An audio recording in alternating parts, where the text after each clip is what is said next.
السلام علیکم۔ مسند احمد میں حضرت انس رضی اللہ تعالیٰ عنہ کی روایت سے مروی ہے کہ ہم لوگ رسول اللہ صلی اللہ علیہ وآلہ وسلم کے پاس بیٹھے ہوئے تھے کہ آپ نے فرمایا، دیکھو ابھی ایک جنتی شخص آنے والا ہے۔ تھوڑی دیر میں ایک انصاری رضی اللہ تعالیٰ عنہ اپنے بائیں ہاتھ میں اپنی جوتیاں لیے ہوئے تازہ وضو کر کے آ رہے تھے، داڑھی پر سے پانی ٹپک رہا تھا۔ دوسرے دن بھی اسی طرح ہم بیٹھے ہوئے تھے کہ آپ نے یہی فرمایا اور وہی شخص اسی طرح آئے۔ تیسرے دن بھی یہی ہوا۔ حضرت عبداللہ بن عمرو بن عاص رضی اللہ تعالیٰ عنہ آج دیکھتے بالتے رہے، اور جب مجلس نبوی ختم ہوئی اور یہ بزرگ وہاں سے اٹھ کر چلے تو یہ بھی ان کے پیچھے ہو لیے اور انصاری سے کہنے لگے، حضرت مجھ میں اور میرے والد میں کچھ بول چال ہو گئی ہے، جس پر میں قسم کھا بیٹھا ہوں کہ 3 دن تک اپنے گھر نہیں جاؤں گا۔ بس اگر آپ مہربانی فرما کر مجھے اجازت دیں تو میں یہ 3 دن آپ کے ہاں گزار دوں۔ انہوں نے کہا، بہت اچھا۔ چنانچہ حضرت عبداللہ رضی اللہ تعالیٰ عنہ نے 3 راتیں ان کے گھر ان کے ساتھ گزاری۔ دیکھا کہ وہ رات کو تہجد کی لمبی نماز بھی نہیں پڑھتے، صرف اتنا کرتے ہیں کہ جب آنکھ کھلے اللہ تعالیٰ کا ذکر اور اس کی بڑائی اپنے بستر پر ہی لیٹے لیٹے کر لیتے ہیں، یہاں تک کہ صبح کی نماز کے لیے اٹھے۔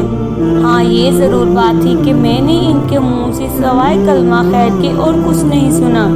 جب 3 راتیں گزر گئیں تو مجھے ان کا عمل بہت ہی ہلکا سا معلوم ہونے لگا۔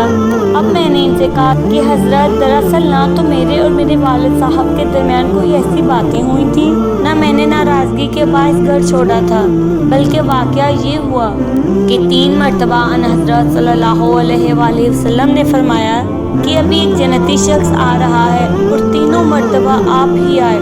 تو میں نے ارادہ کیا کہ آپ کی خدمت میں کھوسی رہ کر دیکھوں تو صحیح کہ آپ ایسی کون سی عبادتیں کرتے ہیں جو جیتے جی بے زبان رسول آپ کے جنتی ہونے کی یقینی خبر ہم تک پہنچ گئی۔ چنانچہ میں نے یہ بہانہ کیا اور 3 مرتبہ رات تک آپ کی خدمت میں رہا تاکہ آپ کے اعمال دیکھ کر میں بھی ویسے ہی عمل شروع کر دوں، لیکن میں نے تو آپ کو نہ تو کوئی نیا اور اہم عمل کرتے ہوئے دیکھا، نہ عبادت میں ہی اوروں سے زیادہ بڑا ہوا دیکھا۔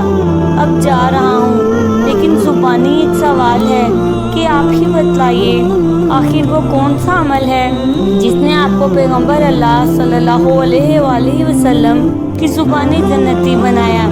آپ نے فرمایا، بس تم میرے اعمال تو دیکھ چکے، ان کے سوا اور کوئی خاص پوشیدہ عمل تو ہے نہیں۔ چنانچہ میں ان سے رخصت ہو کر چلا۔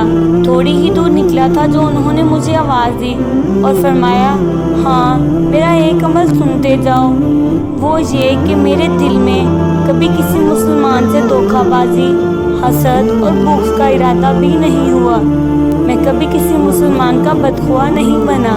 حضرت عبداللہ رضی اللہ تعالیٰ عنہ نے یہ سن کر فرمایا کہ بس اب معلوم ہو گیا، اسی عمل نے آپ کو اس درجہ تک پہنچایا ہے، اور یہی وہ چیز ہے جو ہر ایک کے بس کی نہیں۔